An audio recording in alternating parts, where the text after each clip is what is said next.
Hello guys, welcome to Apoorva's kitchen. ಇವತ್ತು ನಾನು ಹೇಳ್ಕೊಡ್ತಾ ಇರೋ ರೆಸಿಪಿ ಮಲಾಯ್ ಪನ್ನೀರ್ ಟಿಕ್ಕಾ. ತುಂಬ ಸಿಂಪಲ್ ರೆಸಿಪಿ, ಮನೆಯಲ್ಲಿ ಈಸಿಯಾಗಿ ರೆಡಿ ಆಗುತ್ತೆ. ಇದು ಹೇಗೆ ಮಾಡ್ಕೊಳ್ಳೋದು ಅಂತ ಹೇಳ್ಬಿಟ್ಟು ನೋಡೋಣ. ಒಂದು ಬೌಲ್ಗೆ ನಾನಿಲ್ಲಿ 250 ಗ್ರಾಮಷ್ಟು ಪನ್ನೀರ್ ತೊಗೊಂಡಿದ್ದೀನಿ, 1/4 kg. ಅದನ್ನು ಇಷ್ಟು ದಪ್ಪಕ್ಕೆ ನಾನು ಕಟ್ ಮಾಡಿ ಇಟ್ಕೊಂಡಿದ್ದೀನಿ. ಇದಕ್ಕೆ ಇವಾಗ ಒಂದು ಈರುಳ್ಳಿ, ಅದನ್ನು ಅಷ್ಟೇ ಈ ಥರ ಸ್ಕ್ವೇರ್ ಶೇಪಲ್ಲಿ ಕಟ್ ಮಾಡಿ ತೊಗೊಂಡಿದ್ದೀನಿ. ಟೊಮ್ಯಾಟೊನೂ ಅಷ್ಟೇ ಒಂದು ತೊಗೊಂಡಿದ್ದೀನಿ, ಬೀಜ ತೆಗೆದುಬಿಟ್ಟು ಈ ಥರ ಕಟ್ ಮಾಡಿ ನಾನು ತೊಗೊಂಡಿದ್ದೀನಿ. ಕ್ಯಾಪ್ಸಿಕಮ್ ಇಲ್ಲಿ ಒಂದು ಸಣ್ಣಕ್ಕೆ ತೊಗೊಂಡಿದ್ದೀನಿ, ದೊಡ್ಡದಾದರೆ ಅರ್ಧ ತೊಗೊಳ್ಳಿ, ಅದರದ್ದು ಬೀಜ ತೆಗೆದುಬಿಟ್ಟು ನಾನು ತೊಗೊಂಡಿದ್ದೀನಿ. ಇದಕ್ಕೆ ಇವಾಗ ಅರ್ಧ ಟೀ ಸ್ಪೂನಷ್ಟು ಚಾಟ್ ಮಸಾಲ, ಅರ್ಧ ಟೀ ಸ್ಪೂನಷ್ಟು ಗರಂ ಮಸಾಲ, ಅರ್ಧ ಟೀ ಸ್ಪೂನಷ್ಟು ಖಾರದ ಪುಡಿ ಮತ್ತು ಅರ್ಧ ಟೀ ಸ್ಪೂನಷ್ಟು ಕೊತ್ತಂಬರಿ ಪುಡಿ. ನಾನು ಎಷ್ಟು ಹೇಳಿದ್ದೀನಿ ಅಷ್ಟೇ ಹಾಕ್ಕೊಳ್ಳಿ, ಜಾಸ್ತಿ ಮಸಾಲೆ ಹಾಕಕ್ಕೆ ಹೋಗಬೇಡಿ. 3 ಟೇಬಲ್ ಸ್ಪೂನಷ್ಟು ಮೊಸರು ತೊಗೊಂಡಿದ್ದೀನಿ. ಮೊಸರಾದಮೇಲೆ ರುಚಿಗೆ ನೋಡಿಬಿಟ್ಟು ಸ್ವಲ್ಪ ಉಪ್ಪು ಹಾಕ್ಕೊಳ್ಳಿ. ಇದಿಷ್ಟು ಹಾಕಿಬಿಟ್ಟು ಲೈಟಾಗಿ ಮಿಕ್ಸ್ ಮಾಡ್ಕೊಳ್ಳಿ, ಪನ್ನೀರ್ ಒಡಿದೇನೆ ಇರೋ ಹಾಗೆ. ಇದನ್ನು ಒಂದು 1/4 ಗಂಟೆ ಮ್ಯಾರಿನೇಟ್ ಆಗೋದಕ್ಕೆ ಇಡಿ, ಜಾಸ್ತಿ ಬೇಡ. 1/4 ಗಂಟೆ ಆದಮೇಲೆ ಒಂದು ಪ್ಯಾನ್ಗೆ ಅಥವಾ ಒಂದು ತವಾಗೆ ನೀವು 2 ಟೇಬಲ್ ಸ್ಪೂನಷ್ಟು ಎಣ್ಣೆ ಹಾಕ್ಕೊಳ್ಳಿ. ಎಣ್ಣೆ ಹಾಕ್ಕೊಂಡು ರೆಡಿ ಮಾಡ್ಕೊಂಡಿರೋ ಪನ್ನೀರನ್ನೆಲ್ಲ ಇದರೊಳಗಡೆ ಇಟ್ಕೊಳ್ಳಿ. ಅದ್ರ ಮೇಲ್ಗಡೆ ಎಕ್ಸ್ಟ್ರಾ ಉಳಿದಿರುತ್ತಲ್ಲ ಸ್ವಲ್ಪ ಮಸಾಲಾನ ಇಟ್ಕೊಳ್ಳಿ. ಇದನ್ನು ತುಂಬ ಬೇಯಿಸೋದು ಬೇಡ, 1 ನಿಮಿಷ ಒಂದು ಕಡೆ, ಇನ್ನೊಂದು ನಿಮಿಷ ಇನ್ನೊಂದು ಕಡೆ. ಜಾಸ್ತಿ ಬೇಯಿಸ್ಬಿಟ್ರೆ ಪನ್ನೀರ್ ರಬ್ಬರ್ ಥರ ಆಗೋಗ್ಬಿಡುತ್ತೆ.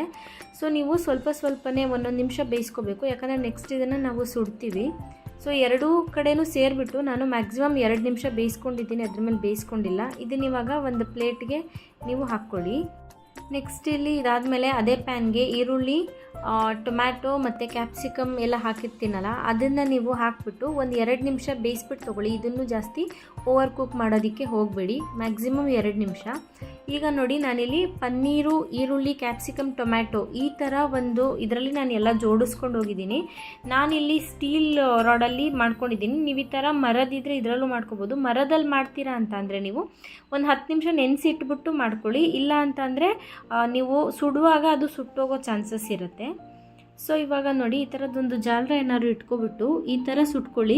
ಇದನ್ನು ಎಲ್ಲ ಕಡೆ ಈ ಥರ ತಿರುಗಿಸ್ತಾ 1 ನಿಮಿಷ ಸುಟ್ಕೊಳ್ಳಿ ಸಾಕು, ಜಾಸ್ತಿ ಬೇಡ. ಸುಟ್ಕೊಂಡ್ರೆ ಈಸಿಯಾಗಿ ರೆಡಿಯಾಗಿ ಹೋಗುತ್ತೆ. ಅಕಸ್ಮಾತ್ ನಿಮ್ಮ ಹತ್ರ ಈ ಥರ ಜಾಲರ ಇಲ್ಲ ಅಂದರೂ ಡೈರೆಕ್ಟಾಗಿ ಸುಟ್ಕೋಬೋದು, ಏನೂ ತೊಂದರೆ ಇಲ್ಲ.